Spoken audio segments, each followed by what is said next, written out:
Welcome everyone to day number 5 of the Sewing Room Declutter Challenge 2026.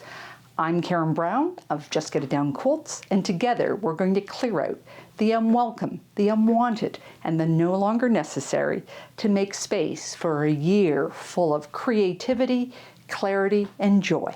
Today we're diving into a category that quilters collect with wild enthusiasm, and that is patterns. Patterns need their own day, as patterns are sneaky.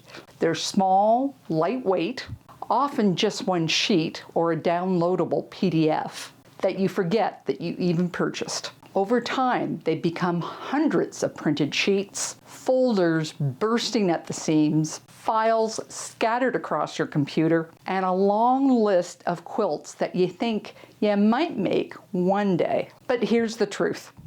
You will never have time to make them all. And that's okay, because as we grow as quilters, we find some patterns will no longer match our taste. Some patterns turn out to be not our thing. Some are too complicated, and some are too simple. And some were exciting 5 years ago, but you don't feel that anymore.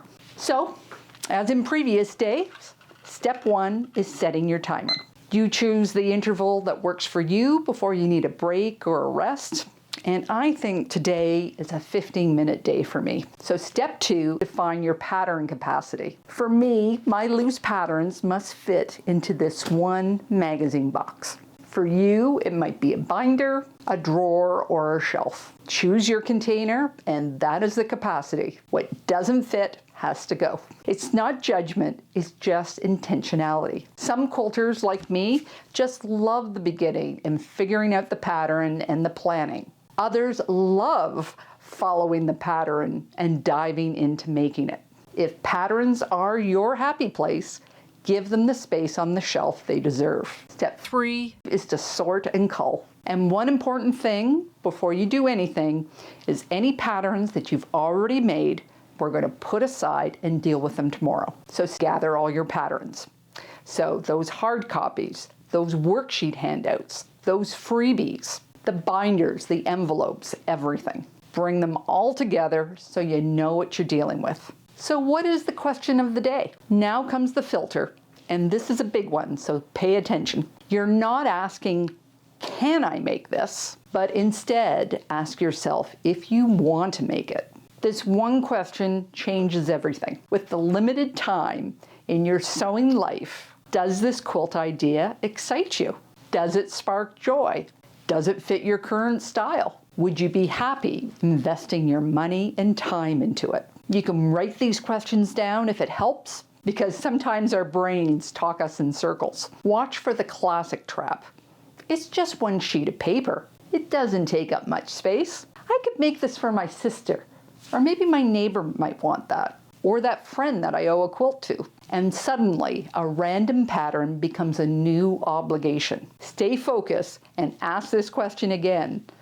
Do I want to make it? Go through your stack with your donation, your recycling, and your trash bins ready to go. Patterns that are still in good condition can be shared with other guild members, new quilters, and local charities. Printed patterns that are damaged or missing pieces, just recycle them without any regrets. Don't forget your digital patterns. PDFs have exploded as the preferred method to buy patterns in the last decade. Chances are you've purchased a couple of patterns that you haven't even downloaded. Save files like final version, version 4, edit, revised. You've let them scatter across your desktop, your downloads folder, and your email inbox. So today, make a single folder for your digital patterns and put a link to it on your desktop for easy access. Drag all your PDF patterns into that folder. Check old emails to be sure that you've downloaded everything. I find it useful to take a look at my credit card statements from the past year to find all my purchases. Rename your files so that they make sense, and consider subfolders by either designer, technique,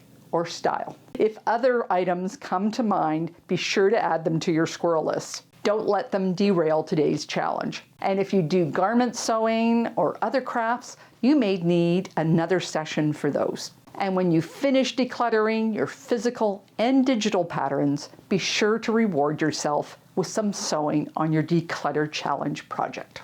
Even 5 minutes of sewing is a gift to the future you. Now it's your turn to share. Was today easy or hard for you? Patterns can stir up a surprising mix of excitement and regret. But remember, you're not doing this alone. Share your progress in the comments down below or with photos in the Facebook group or online with this year's hashtags. Take care, and I'll see you tomorrow for day number 6.